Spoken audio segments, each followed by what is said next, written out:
میں نے ایک یتیم لڑکی سے شادی کی۔ اس کی ایک 15 سالہ بہن بھی تھی۔ بیوی کے ساتھ اس کی بہن بھی رخصت ہو کر آ گئی تھی، لیکن اس کی بہن سارا دن میری بیوی کے ساتھ چپکی رہتی۔ مجھے اس پر بڑا غصہ آتا کیونکہ وہ رات کو بھی ہمارے کمرے میں سوتی تھی۔ میں نے بیوی پر غصہ کیا اور جب رات اس کی بہن کمرے میں آئی تو زبردستی اسے دوسرے کمرے میں بند کرایا اور پھر کمرے میں واپس لوٹا تو جان نکل گئی۔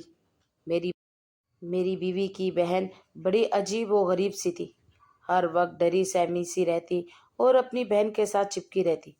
مجھے اس پر بہت غصہ آتا تھا۔ میں نے سوچ لیا تھا کہ اس سے تو جان چھڑوا کر ہی رہوں گا۔ ایک دن میں نے اپنی بیوی سے چھپ کر اس کی بہن کو ایک تنہا کمرے میں بند کر دیا اور جب وہاں پہنچا تو دنگ رہ گیا، کیونکہ وہاں تو میں شادی کی رات اپنے کمرے میں آیا تو خوش سا تھا۔ میں نے منہ دکھائی کا قیمتی تحفہ تو خریدا ہی تھا، لیکن ایک پیار بھرا تحفہ بھی لیا تھا۔ میں گجرے خرید لایا تھا کیونکہ جانتا تھا کہ لڑکیاں اس قسم کے تحائف پا کر خوش ہو جاتی ہیں۔ میں نے جو ہی اپنے کمرے کا دروازہ کھولا تو حیران رہ گیا تھا۔ سامنے کا منظر بڑا ہولناک سا تھا۔ میری بیوی کی 15 سالہ بہن اس کے ساتھ چپک کر بیٹھی تھی اور مسلسل روتی چلی جا رہی تھی۔ یہ رونا کوئی عام رونا نہ تھا، وہ تو باقاعدہ طور پر بین ڈال ڈال کر رو رہی تھی۔ مجھے دیکھ کر میری ہانیہ پریشان ہو گئی تھی۔ اس نے اپنی بہن کو ڈپٹ کر خاموش کروایا۔ میں آگے بڑھا اور بولا، ہانیہ کیا ہوا اس بچی کو؟ طبیعت تو ٹھیک ہے نا اس کی؟ ہانیہ بولی، جی ٹھیک ہے، یہ بس یہ سوچ کر پریشان ہو گئی ہے کہ میں اپنی نئی زندگی شروع کرنے جا رہی ہوں تو اس کا کیا ہوگا۔ میرا دل دکھ گیا تھا۔ میں نے آگے بڑھ کر ہنا کے سر پر دست شفقت رکھ دیا تھا اور بولا کہ تم پریشان مت ہو، اگر تم ہانیہ کی بہن ہے تو میری بھی بہن ہو، تم اس گھر میں رہو گی ہمارے ساتھ۔ ہانیہ تم نے یہ بات ہنا کو نہیں بتائی کیا؟ وہ بولی، ندیم میں اس کو بتا چکی ہوں مگر بچی ہے نا، اس لیے یہ باتیں اس کو فی الحال سمجھ نہیں آ رہی، وقت گزرے گا تو خود بخود سمجھ جائے گی۔ میں نے سر ہلا دیا تو ہانیہ ڈرتے ڈرتے بولی، ندیم ایک بات کہوں؟ میں مسکرا کر بولا، ہانیہ تمہیں اجازت لینے کی ضرورت نہیں ہے۔ اس کی بات سن کر میں ایک دم ہی بد مزہ ہو گیا تھا۔ وہ بولی، ندیم میں ہنا کو اپنے ساتھ سلا لوں جب تک یہ سنبھل نہیں جاتی؟ یہ میرے ساتھ سو جایا کرے۔ یہ اماں ابا کی وفات کے بعد سے بڑی حساس ہو گئی ہے، ذرا ذرا سی بات کی ٹینشن لے کر بیمار پڑ جاتی ہے۔ میری ابھی نئی نئی شادی ہے، میں کہاں ہسپتالوں کے چکر کھاتی رہوں گی۔ میں ہانیہ کی بات سمجھ گیا تھا۔ میں بولا، ٹھیک ہے ہانیہ، تم دونوں بہنیں اس کمرے میں سو جاؤ، میں دوسرے کمرے میں چلا جاتا ہوں۔ ہانیہ اٹھ کر میرے پاس آئی اور بولی، میں ہمیشہ آپ کی احسان مند رہوں گی، آپ نے میرے ساتھ بہت بڑی نیکی کی ہے۔ میری آپ سے درخواست ہے کہ آپ گھر میں کسی کو بھی علم نہ ہونے دیجیے گا کہ آپ دوسرے کمرے میں سو رہے ہیں۔ آپ فکر نہ کریں، جلد ہی ہنا اس گھر سے مانوس ہو جائے گی تو اپنی ضد چھوڑ دے گی۔ میں مسکرا کر بولا، ہانیہ تمہیں تمہید باندھنے کی ضرورت نہیں ہے، میں تمہاری سچویشن سمجھتا ہوں۔ ویسے بھی کل تک مہمان واپس لوٹ جائیں گے، پھر ہم تینوں ہی تو اس گھر میں رہ جائیں گے۔ اتنا کہہ کر میں ڈری سہمی سی ہنا پر نظر ڈال کر باہر نکل گیا تھا۔ میں ہانیہ کو تو تسلی دے آیا تھا، مگر میں خود کو تسلی کیسے دیتا؟ میرے ذہن میں بار بار یہی آ رہا تھا کہ کیا ہنا یوں ہی ہماری خوشیوں کے درمیان حائل رہے گی؟ میں نے نیکی کر کے اپنا ہی نقصان تو نہیں کر ڈالا؟ مگر میں نے بڑی کوششوں سے اپنے ذہن سے تمام منفی خیالات کو جھٹک دیا تھا۔ میں جانتا تھا کہ بچے ایسے ہی ہوتے ہیں، وہ گوارا نہیں کرتے کہ ان سے مانوس شخص کسی اور کے ساتھ بات بھی کرے۔ اس لیے میں ہنا کا بھرپور خیال رکھنے لگا تھا۔ وہ بڑی معصوم سی ڈری سہمی سی لڑکی تھی۔ اس قسم کے بچوں پر تو مجھے ویسے بھی بڑا ترس آتا تھا۔ میں یہی سوچ کر پریشان ہو جاتا تھا کہ نہ جانے اس نے اپنی گزشتہ زندگی میں کیا کچھ سہا ہے جو وہ ایسے ہو گئی ہے۔ ہنا کے مقابلے میں ہانیہ کی شخصیت بڑی جاندار سی تھی۔ وہ اعتماد سے بھرپور تھی، زندگی کے اتار چڑھاؤ کا مسکرا کر مقابلہ کرتی تھی۔ ہماری شادی کو پورا 1 ہفتہ ہو گیا تھا، مگر ہنا ابھی بھی ہانیہ کے ساتھ سوتی تھی، جبکہ میں دوسرے کمرے میں پڑا رہتا تھا۔ میں کچھ دن ٹھہر کر ہنا کے لیے ایک بستہ لے آیا تھا۔ کتاب تو لایا نہیں کیونکہ مجھے علم نہیں تھا کہ وہ کس کلاس کی طلبہ تھی۔ میں گھر پہنچا تو ہانیہ گھر کے کام کاج میں مصروف تھی، جبکہ ہنا چارپائی پر بیٹھ کر اپنی بہن کو دیکھ رہی تھی۔ میں نے با آواز بلند سلام کیا اور چہرے پر مسکراہٹ سجا کر ہنا کے پاس پڑی کرسی پر جا کے بیٹھ گیا۔ ہانیہ کی نظر مجھ پر پڑی تو وہ بھاگ کر میرے پاس آ کے کھڑی ہو گئی تھی۔ اس کے چہرے پر اضطراب پھیلا ہوا تھا۔ میں نے اسے نظر انداز کیا اور ہنا سے مخاطب ہوا اور بولا، ہنا دیکھو میں تمہارے لیے کیا تحفہ لے کر آیا ہوں۔ ہنا مجھے دیکھ کر رونے لگی اور بھاگ کر اپنی بہن کے پیچھے جا کر چھپ گئی۔ میں حیران تھا کہ آخر وہ ایسا کیوں کرتی ہے، وہ ہر دم خود کو یوں چھپا کر کیوں رکھتی ہے، مگر میں یہ نہیں جانتا تھا کہ جب مجھے میری اس کیوں کے جواب ملیں گے تو مجھے کتنا بڑا دھچکا لگے گا، میری ساری شخصیت ہل کر رہ جائے گی۔ میں اٹھ کر کھڑا ہو گیا اور بولا، ہنا بیٹا ادھر آؤ، میری بات سنو، میں تمہارے لیے تحفہ لایا ہوں۔ میری آواز سن کر ہنا کے بین بلند ہونے لگے تھے۔ میں نے سوالیہ نظروں سے ہانیہ کی جانب دیکھا تو وہ مجھے بڑے غصے میں لگی تھی۔ وہ بولی، ندیم آپ کی بڑی مہربانی ہوگی کہ آپ میری بہن سے دور رہیں۔ آپ میرے شوہر ہیں مگر ہنا کے لیے تو غیر محرم ہے نا، اس لیے آپ اسے مخاطب نہ کیا کریں۔ مجھے ہانیہ کی بات بہت بری لگی تھی۔ میں تو ہنا کو اپنی چھوٹی بہن سمجھنے لگا تھا مگر ہانیہ کا رویہ بڑا پریشان کن تھا۔ مجھے بھی غصہ آ گیا تھا۔ میں بولا، ہانیہ اگر محرم اور نامحرم کا تمہیں اتنا ہی خیال ہے تو اپنی بہن کو ایک نامحرم کے گھر اپنے ساتھ کیوں لائی ہو؟ اتنا کہہ کر میں دروازہ زور سے بند کر کے گھر سے باہر چلا گیا تھا۔ باہر نکل کر میں سڑکوں کی خاک چھانتا رہا۔ مجھے رہ رہ کر اپنی سخت رویے پر شرمندگی ہو رہی تھی۔ ہنا مجھ پر زبردستی تو مسلط نہیں کی گئی تھی، نہ جو مجھے یوں ہانیہ کو تانا دینے لگا تھا، وہ تو میرے مکمل رضامندی سے میرے گھر آئی تھی۔ گھر میں فقط ہم 3 لوگ ہی تو تھے۔ اس سے قبل میرے گھر پر خاموشی اور سناٹوں کا راج تھا۔ میری والدہ کا انتقال 2 برس پہلے ہوا تھا۔ ان کے گزر جانے کے بعد زندگی نے مجھے کڑی دھوپ میں لا کھڑا کیا تھا۔ گھر کی ساری ذمہ داری بھی مجھ پر تھی۔ میں کنوارا تھا اور گھر میں اکیلا تھا، اس لیے کوئی کام والی بھی میرے گھر کا کام کرنے کی حامی نہیں بھرتی تھی۔ اب ایک دوست نے شادی کا مشورہ دیا تو میں نے اپنے رشتے کی ذمہ داری بھی اس پر ڈال دی تھی۔ میرے دوست نے ہی مجھے بتایا تھا کہ ان کے جاننے والوں میں ایک یتیم لڑکی ہے جو جہیز میں صرف ثواب لائے گی۔ میں حیران رہ گیا اور بولا کہ کس قسم کا ثواب؟ اس نے بتایا کہ ہانیہ کی ایک 9 عمر بہن اس کے ساتھ رخصت ہو کر گھر آئے گی۔ تم اس کی پڑھائی لکھائی کھانے پینے میں جتنا بھی پیسہ لگاؤ گے وہ تمہیں ثواب کی صورت میں اگلے جہاں مل جائے گا۔ پھر لڑکیوں کو جوان ہوتے ہوئے دیری کتنی لگتی ہے، اس کی شادی کر کے رخصت کر دینا۔ میں نے کھلے دل کے ساتھ حامی بھر لی تھی، کیونکہ میں اللہ کے فضل سے اتنا کماتا تھا کہ بآسانی اس کا خرچ برداشت کر سکتا تھا۔ مگر میں کہاں جانتا تھا کہ ہنا تو عجیب ہی قسم کی بچی ہوگی، وہ تو میرے گلے کی ہڈی بن جائے گی جو نہ اگلی جا سکے گی اور نہ نگلی جا سکے گی۔ لیکن میں نے فیصلہ کیا تھا کہ میں چند روز مزید صبر سے کام لے کر دیکھتا ہوں کہ ہنا کا رویہ ٹھیک ہوتا ہے یا نہیں، پھر ہی میں کسی قسم کے نتیجے پر پہنچوں گا۔ میں رات گئے گھر لوٹنے لگا تو ہوٹل سے کھانا بھی لے گیا تھا۔ میں جانتا تھا کہ ہانیہ مجھ سے سخت خفا ہوگی، میں اس کی ناراضگی دور کرنا چاہتا تھا۔ میں گھر کے دروازے پر کھڑا تھا جب میرے کانوں میں ہنا کی آواز گونجی تھی۔ وہ کہہ رہی تھی، ہانیہ کیا اب تمہیں طلاق ہو جائے گی؟ تم میرے ساتھ واپس چلی جاؤ گی جہاں صرف تم اور میں رہیں گے، کسی تیسرے کا وجود برداشت نہ کرنا پڑے گا۔ ہانیہ ایک دم غصے سے بولی تھی، اپنی بکواس بند کرو ہنا۔ ہنا کی ہنسی کی آواز آئی تھی۔ پھر وہ بولی، اب تو گھر میں تمہارا کھڑوس شوہر نہیں ہے، اب تو مجھے میری حقیقی نام سے پکارو۔ میں ہنا کی بات سن کر حیران رہ گیا تھا۔ ہنا کا کوئی اور بھی نام تھا کیا جو مجھ سے چھپایا گیا تھا؟ لیکن کیوں؟ میرے دماغ میں اتنے کیوں جمع ہو گئے تھے کہ اب مجھے گھٹن ہونے لگی تھی۔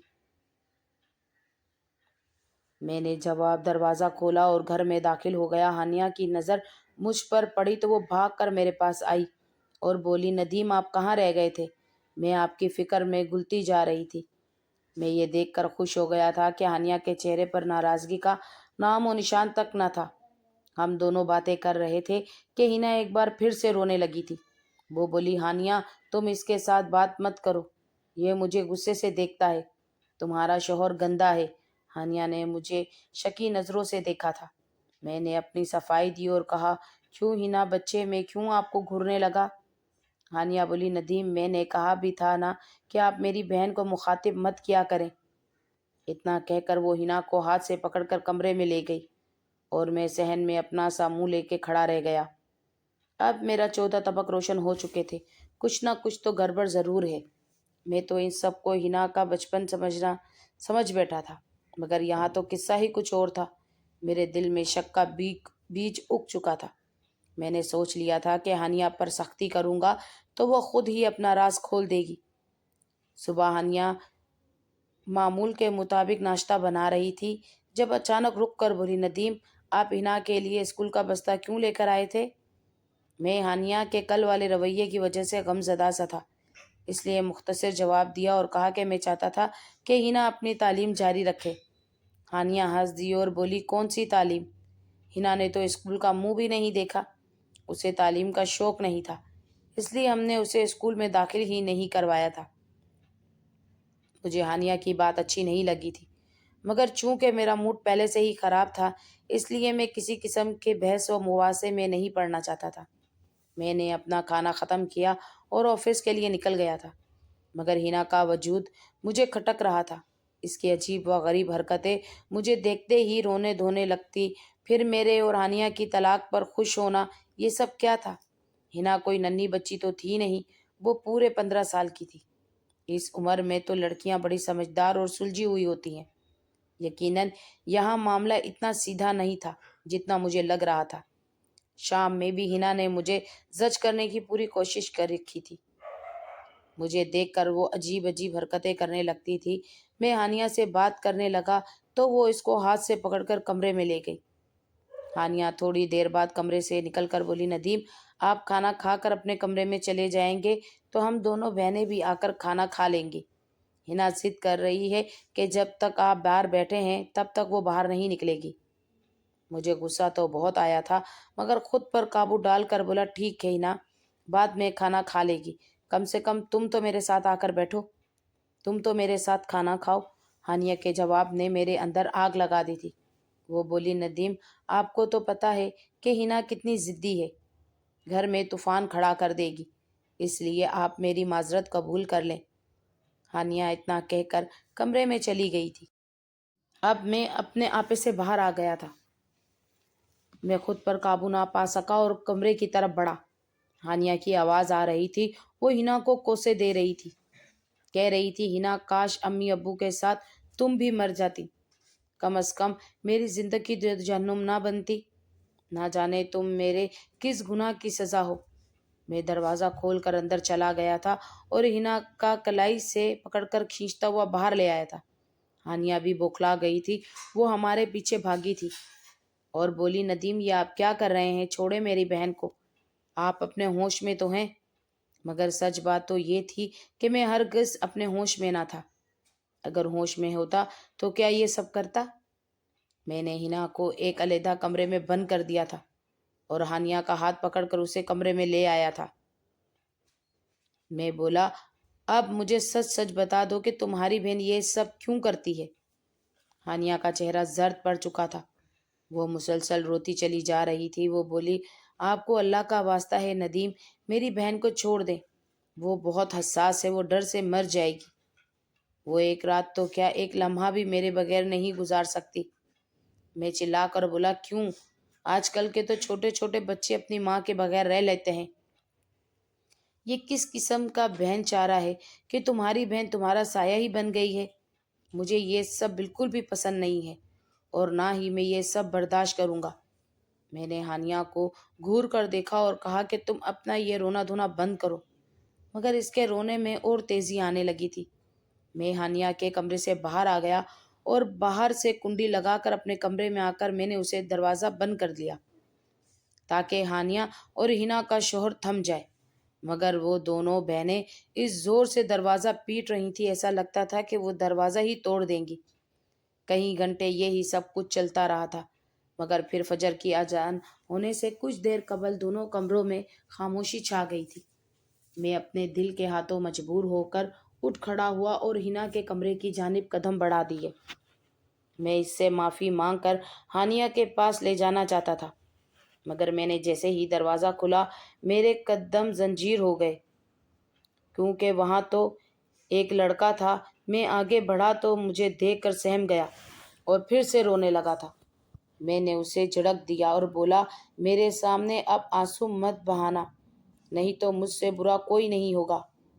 تم مجھے بتاؤ تم کون ہو؟ ہنا کہاں گئی؟ وہ لڑکا روتے ہوئے بولا، اگر میں اپنی حقیقت بتاؤں تو تم مجھے بیچ تو نہیں دو گے؟ میں اس کی بات سن کر حیران ہو گیا تھا۔ میں بولا، نہیں نہیں، ہرگز نہیں، میں تمہیں کیوں بیچنے لگا؟ وہ لڑکا میری بات سے مطمئن ہو گیا اور صوفے پر بیٹھ گیا۔ اس کے چہرے پر بڑا کرب تھا۔ وہ بولا، جب میں پیدا ہوا تو ہمارے گھر یوں سوگ منایا گیا تھا جیسے میں پیدا نہیں فوت ہوا ہوں۔ میں جب بڑا ہوا تو اپنے ارد گرد بڑا ظلم دیکھا تھا۔ میرے ابا امی کو ایک موٹے ڈنڈے سے مار مار کر نیل و نیل کر دیتا تھا اور میری طرف اشارہ کر کے کہتا تھا کہ تو اس کو جننے سے پہلے مر کیوں نہیں گئی؟ میرے لیے یہ تو قابل قبول ہوتا کہ تو بانجھ ہوتی، مگر یہ تو نے کیا غضب کر دیا؟ میں ابا کی پھٹکار سن کر آئینے کے سامنے جا کر کھڑا ہو جاتا۔ ہانیہ کہتی، ابا کے باتوں پر دھیان نہ دیا کر، تو بہت پیارا ہے، لیکن میں پیارا ہوتا تو کیا میری وجہ سے میری ماں کو مار پڑتی؟ میں ہانیہ سے پیسے مانگتا تو وہ 2 روپے کا نوٹ تھما دیتی تھی۔ میں بھاگ کر دکان پر جاتا اور امی کے لیے اپنی پسند کی ٹافی لے آتا۔ میں وہ ٹافی امی کے منہ میں ڈال کر کہتا کہ امی گولی کھا لو، آرام آ جائے گا۔ امی مجھ سے لپٹ کر پھوٹ پھوٹ کر رونے لگتی تھی۔ میں ننھا سا تھا، میرے ہم عمر لڑکے کھیلا کرتے تھے، جبکہ میرا کھیل میں دل نہیں لگتا تھا۔ میں سارا دن گھر میں رہ کر امی کا پہرا دیا کرتا تھا کہ ابا کہیں امی کو پھر سے نہ مارنے لگے، لیکن میرے روکنے کے باوجود ہر دوسرے تیسرے روز امی نیل و نیل ہوتی رہتی تھی۔ میں اپنے چھوٹے چھوٹے ہاتھوں سے امی کو دباتا تھا کہ انہیں آرام آ جائے، مگر وہ اپنا درد بھول کر پیروں میرے چھوٹے سے ہاتھوں کو لبوں سے لگا کر چومی جاتی اور روتی جاتی۔ امی کہتی تھی کہ مجھے مار سے تکلیف نہیں ہوتی، مجھے تمہارے ان حرکتوں سے بڑی تکلیف ہوتی ہے، میرا جگر چھلنی چھلنی ہو جاتا ہے۔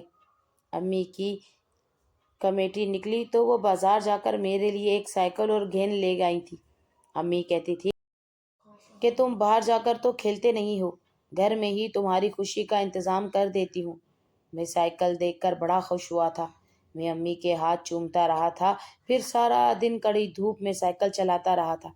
امی مجھے دیکھ کر ہنس کر بولی، آج پہلا دن ہے اس لیے دھوپ میں کھیل لو، کل سے نہیں کھیلنے دوں گی دھوپ میں۔ میں ہر تھوڑی دیر بعد سائیکل سے اتر کر گیلے کپڑے سے اسے صاف بھی کرتا رہتا تھا کہ کہیں میل نہ ہو جائے، میرا نیا سائیکل پرانا نہ ہو جائے۔ شام میں ابا گھر آئے تو میں سائیکل پر جھولے لے رہا تھا۔ ابا بولے، اس کم ذات کو یہ سائیکل کس نے دلایا ہے؟ پھر میرے منہ پر 2 تھپڑ مار کر مجھے سائیکل سے اتار دیا اور کلہاڑی کے وار کر کے اس سائیکل کو توڑ کر پھینک دیا تھا۔ میری آنکھوں سے آنسو نکلتے رہے تھے۔ میں نے رات کا کھانا بھی نہیں کھایا تھا۔ امی رات کو میرے پاس آ کر بیٹھ گئی اور بولی، چندا، میں آج تم سے ایک ضروری بات کرنا چاہتی ہوں۔ تم 4 سال کے ہو گئے ہو، ایک سمجھدار بچے بن گئے ہو، اب ماں ہر بات کر سکتی ہے نا تم سے؟ میں نے اس بات میں سر ہلا دیا تھا۔ امی بولی، بیٹا تمہاری آپی کا کیا نام ہے؟ میں بولا، ہانیہ۔ امی بولی، اور تمہارا کیا نام ہے؟ میں خاموش ہو گیا، کانوں میں سائیں سائیں ہونے لگی۔ میں بولا، امی ابا مجھے کمذات کہتے ہیں اور تو چندا اب کہتی ہے، ان دونوں میں سے میرا کیا نام ہے؟ امی کی آنکھیں ہر دم چھلکنے کو تیار رہتی تھی۔ آج بھی پانی برسنے لگا تھا۔ امی بولی، تمہارا کوئی نام ہے ہی نہیں میری جان، 4 برس ہو گئے ہیں تیری پیدائش کو، مگر میں اب تک فیصلہ ہی نہیں کر پائی کہ تمہارا کیا نام رکھوں، لڑکیوں والا نام رکھوں یا لڑکوں والا؟ میں ماتھے پر بر ڈال کر بولا، کیوں امی، لڑکیوں والا نام کیوں رکھنا ہے؟ میں تو لڑکا ہوں۔ امی نے نفی میں سر ہلا دیا تو میں ششدر رہ گیا تھا۔ امی بولی تو نہ لڑکا ہے اور نہ ہی لڑکی ہے، تو خواجہ سراہے تیری تیسری جنس ہے۔ میں 4 برس کا بچہ ان باتوں کا نہ سمجھ پایا تھا۔ امی بولی اگر میں تجھے لڑکا نہ بناؤں گی کیونکہ تو باہر نکلے گا تو لوگ 100 طرح کی باتیں بنائیں گے۔ میں تمہارا نام ہنا رکھتی ہوں، سر پر دوپٹہ لے کے رکھو گی اور گھر کی 4 دیواری میں رہو گی تو محفوظ رہو گی۔ میں امی سے روٹھ گیا، بولا مجھے نہیں دوپٹہ لینا، میں تو لڑکا ہوں۔ امی بولی میری پاس مہلت نہیں ہے، میرے بیٹے نہیں تو میں تیرے سر پر گھنے درخت کی چھاؤں کر دیتی، تیرے حصے ہر درد میں خود کو جھیل لیتی، لیکن اب مجھے کہیں نہیں جانا ہے۔ میں روتے ہوئے امی سے لپٹ گیا اور ضد کرنے لگا کہ مجھے بھی اپنے ساتھ لے کر جانا۔ ہم دونوں روتے رہے، پھر میں سو گیا تو امی مجھے ہانیہ کے پاس لٹا کر چلی گئی۔ صبح میری آنکھ چیخ و پکار کے ساتھ کھلی تھی، ہانیہ بین کر کر کے رو رہی تھی۔ میں بھاگ کر باہر نکلا تو امی سوئی ہوئی تھی۔ ہانیہ مجھ سے لپٹ کر رونے لگی اور بولی امی چلی گئی ہیں۔ میں نے ہانیہ کے سر پر چپت ماری اور بولا آہستہ بولو، امی سو رہی ہیں، اٹھ جائیں گی۔ پھر ہانیہ مجھے کمرے میں لے گئی اور میرے سر پر دوپٹہ ڈال کر بولی تو آج سے ہنا ہے، امی کی بات یاد ہے نا؟ میں نے سر ہلا دیا تھا۔ میں 2 روپے لے کر دکان پہ گیا اور امی کے ٹافی لے آیا۔ میں وہ ٹافی لے کر جیب میں گھومتا رہا مگر امی اٹھتی ہی نہ تھی۔ سارے محلے کی عورتیں بھی آ گئی تھی۔ پھر امی کو سفید لباس پہنا دیا گیا اور چارپائی پر ڈال کر لے گئے۔ میں پیچھے بھاگا اور بولا میری امی کو کہاں لے کے جا رہے ہو؟ چھوڑ دو، میں نے تو ان کے لیے ٹافی رکھی ہے۔ میں چھوٹا تھا نہ اس لیے کسی نے میری آواز سنی۔ میں آدمیوں کی ٹانگیں پکڑ پکڑ کر بولتا رہا کہ امی کو نیچے اتارو دو، صبح سے کچھ نہیں کھایا، انہیں بھوک لگی ہوگی۔ وہ ٹافی میرے جیب میں رہ گئی مگر امی نہ لوٹی۔ میں روتا رہا، تڑپتا رہا مگر کسی نے میری نہ سنی۔ پھر ایک دن ابا بھی چلے گئے تو ہم چاچی کے گھر آ گئے۔ چاچی بھی ابا جیسی ظالم تھی، بڑا مارتی تھی مجھے، اکثر کہا کرتی تھی کہ میں تجھے بیچ دوں گی، گرو لے جائے گا تجھے۔ تب بھی ہانیہ میرا سہارا بنتی تھی۔ چاچی کا بیٹا تھا آپ کے جتنا، وہ مجھے کہتا تھا کہ تم خسرا ہو، ناچ کر دکھاؤ۔ پھر وہ اور چاچی بڑا ہنستے تھے، میں ڈر جاتی تھی، ہانیہ مجھے بچاتی تھی۔ پھر اس کی شادی ہو گئی آپ کے ساتھ۔ آپ کی طرف دیکھ کر بھی مجھے ڈر لگتا تھا کہ کہیں آپ مجھے گرو کے پاس بیچ نہ دو۔ ہانیہ کہتی تھی کہ آپ اچھے ہیں، آپ ایسا نہیں کریں گے، مگر ڈر میرے دل کے اندر جڑ پکڑے بیٹھا ہے۔ اب آپ کو سب کچھ معلوم ہو گیا ہے، آپ بتائیں مجھے اکیلے کمرے میں بند تو نہیں کریں گے؟ میرا چہرہ آنسوؤں سے بھیگا ہوا تھا۔ میں جلدی سے اٹھ کر باہر کی جانب بھاگا اور ہانیہ کے کمرے کا دروازہ کھول دیا اور اس کے قدموں میں بیٹھ کر معافی مانگنے لگا تھا۔ وہ بھی رو رہی تھی مگر بولی معافی کس بات کی؟ آپ نے تو ہم بے سہاراؤں کو سہارا دیا ہے۔ پھر میں اور ہانیہ ہنا کو نفسیاتی ڈاکٹر کے پاس لے کر جانے لگے تھے۔ اس کے دماغ سے بچپن کا ٹراما نکالنا بڑا کٹھن تھا۔ میں نے اس کی تعلیم بھی شروع کروا دی تھی۔ میں اور ہانیہ خوشگوار زندگی کا آغاز کر چکے ہیں۔ ہنا بھی زندگی کی جانب لوٹ رہی ہے۔ میں نے خود سے عہد کیا ہے کہ اس کا مستقبل روشن بنا کر ہی دم لوں گا۔